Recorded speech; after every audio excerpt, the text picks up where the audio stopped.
Ya, Assalamualaikum warahmatullahi wabarakatuh.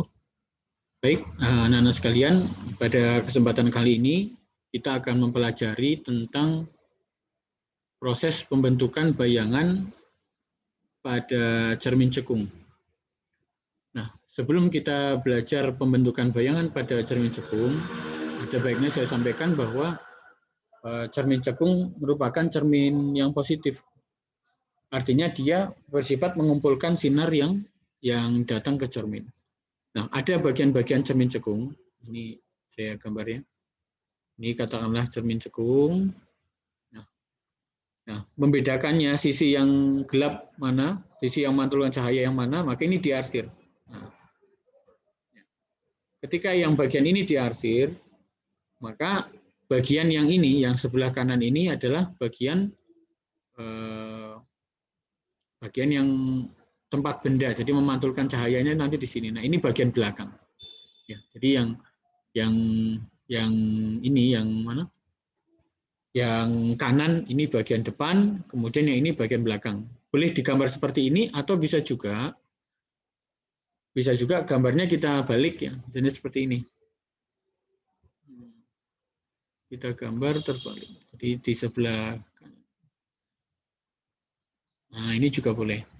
Kalau kita menghendaki dia berkelakuan sebagai cermin cekung, maka yang kita arsir bagian sebelah kanan. Nah, ini ya. Jadi ini menunjukkan cermin cekung. Nah, kemudian bagian-bagiannya selain itu ada namanya pusat gelembungan cermin. Pusat gelembungan cermin, kemudian ada titik fokus, ada sumbu utama, kemudian ada jari-jari gelembungan cermin. Baik, langsung saja. Nah, ketika kamu membuat cermin ini, cermin cekung, maka ada garis lurus. Garis lurus yang lewat tepat tengah-tengah cermin. Nah, ini garis ini namanya sumbu utama. Jadi sumbu utama. Nah, kalau kita mengenakan ke cermin sinar yang sejajar dengan sumbu utama, ya, maka cermin itu akan mengumpul, bayangannya akan mengumpul. Misalnya ini, kita pakai yang warna biru.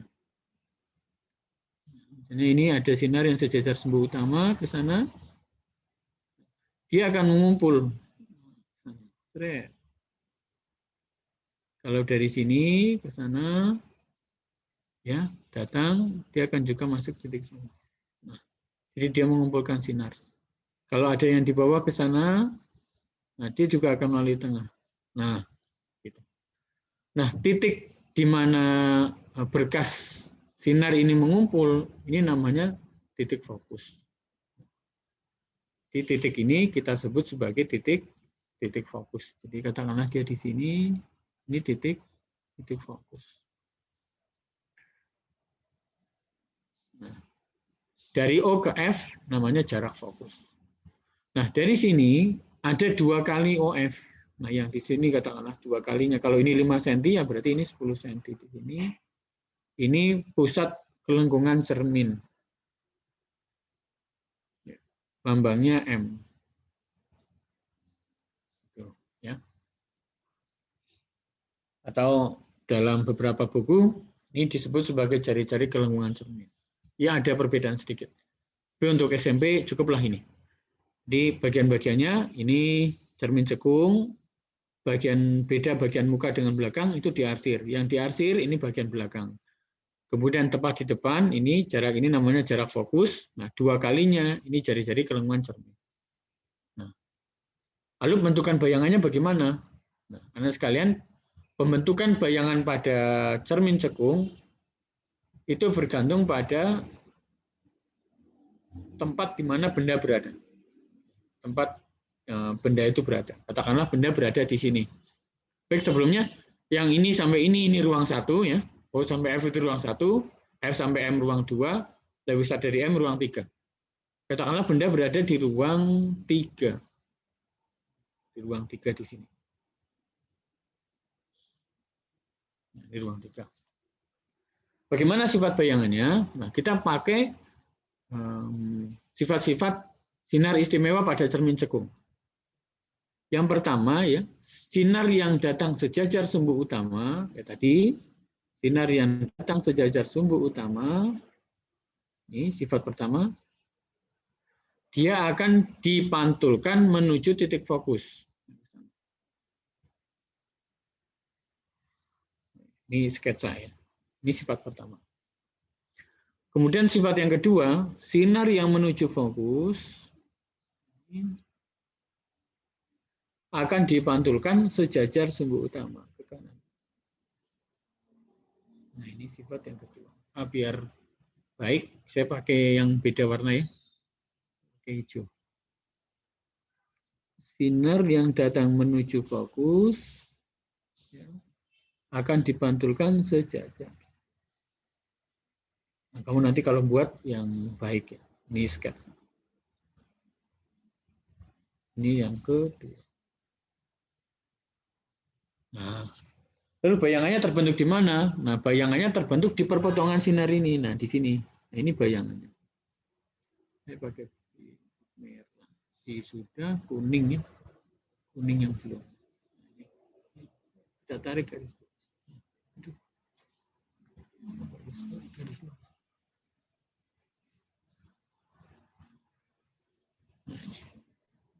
Ya, jadi benda di ruang 3, nah bayangan tadi ada di ruang 2. Nah, kalau kita mau lengkap sifatnya, sifat bayangan yang terjadi nyata, tegak, terbalik karena ke bawah, diperkecil.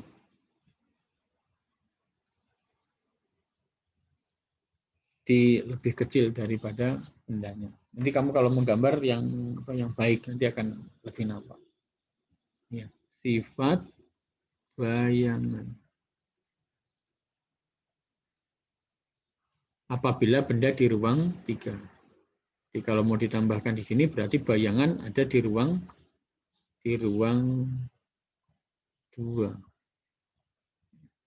Sifat bayangan benda di ruang 3. Di ruang 3. Nah, ya, sifat bayangannya ini. Lalu bagaimana kalau bendanya di ruang 2? Oke, bisa kita lihat. Kita gambar dulu sketsanya.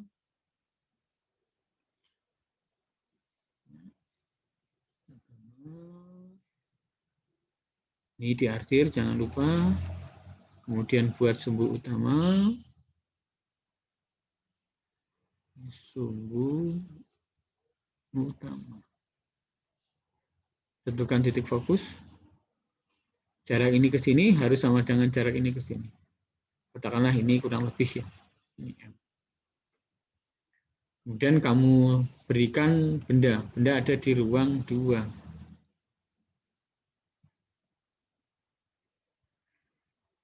Sinar datang sejajar sumbu utama, saya pakai merah.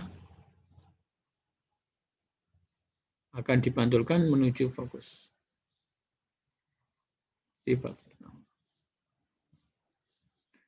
Sifat yang kedua, sinar menuju fokus akan dipantulkan sejajar. Warnanya ganti. Warnanya pakai yang hijau.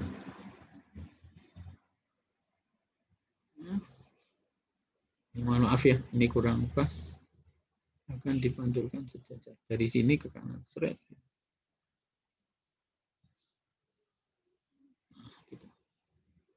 Ini kedua.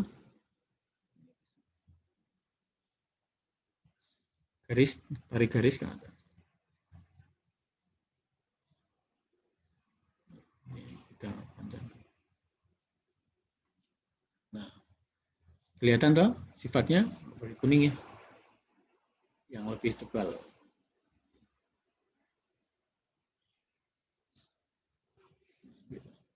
Nah, kelihatan sifatnya. Jadi kalau benda itu berada di ruang 2 bendanya, maka bayangannya ada di ruang 3. Jadi sifat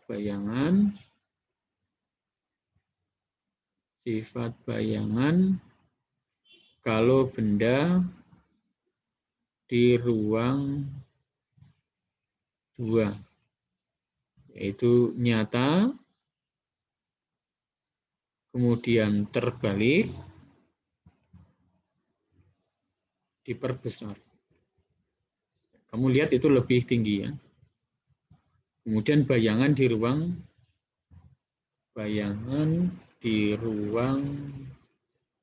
3. Tuh. Sekarang kita coba satu lagi, bagaimana kalau bendanya berada di ruang 1? Bendanya berada di ruang 1. Kita buat lagi, kita pakai yang sisi kosong. Di sebelah sini kan juga. Kalau bendanya berada di ruang 1, di ruang 1 di sini. Jika benda berada di ruang 1, apa bayangannya terjadi? Nah, kita gambar dulu. Pakai agak tipis. Kita buat cerminnya dulu. Di sini. Ini cerminnya. Kebalik. Belakang ya, karena ini cermin cekung. Buat garis. Ini sumbu utama. Kemudian beri titik, ini F. Ini titik F, ini berarti kelengkungannya. Benda berada di sini. Nah, gambar pakai biru.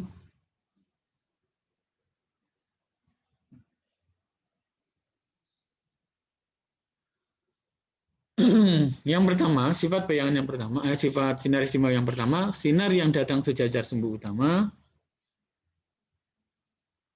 ya, akan dipantulkan menuju fokus.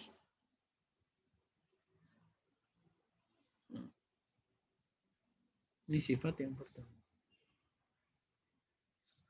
Sifat yang kedua, sinar yang datang dari fokus itu akan dipantulkan sejajar sumbu utama. Nah, ini sifat yang kedua, okay? Akan dipantulkan sejajar. Oke. Baik, kamu lihat nih di sini nih. Nah, sinar pantul pertama ini dan sinar pantul kedua tidak akan bertemu. Nah, ketika sinar pantul pertama dan kedua tidak bertemu, maka kamu perpanjang sinar pantul di belakang cermin. Nah, ini kan sinar pantulnya nih. Ini kita panjang ke belakang untuk yang kedua. Kemudian untuk yang pertama juga ini. Jadi kita perpanjang ke belakang. Nah, jadi dia bertemu di sini. Nah, karena dia berasal dari perpotongan sinar-sinar pantul, perpotongan perpanjangan sinar-sinar pantul, maka bayangan yang dihasilkan bayangan maya. Bayangan maya. Ini yang saya tulis di sini. Ini juga harus putus-putus. Nah, gitu. Sehingga bayangan yang terjadi, ya, bayangan yang terjadi sifatnya, jadi sifat bayangan jika benda di ruang 1. Pertama, maya, ya, yang tadi nyata, yang tadi terbalik, sekarang tegak, diperbesar. Nah, di mana? Di ruang 4. Ya, bayangannya itu di ruang 4. Itu ya. Jadi ini karakteristik bayangan-bayangan yang terjadi pada cermin cekung. Oke, silakan ini kamu pelajari berulang-ulang. Semoga ada manfaatnya. Jadi sifat bayangan yang terbentuk di depan cermin cekung itu bergantung pada posisinya, pada letak benda di depan cermin. Kita sudah pelajari kalau di ruang 3 bayangannya bersifat nyata terbalik diperkecil, kemudian kalau di ruang 2 bayangannya nyata terbalik diperbesar, kalau benda di ruang 1 sifat bayangannya maya tegak diperbesar. Baik, ini yang kita pelajari hari ini. Terima kasih. Semoga apa yang telah kita pelajari bisa bermanfaat. Mohon maaf. Assalamualaikum warahmatullahi wabarakatuh.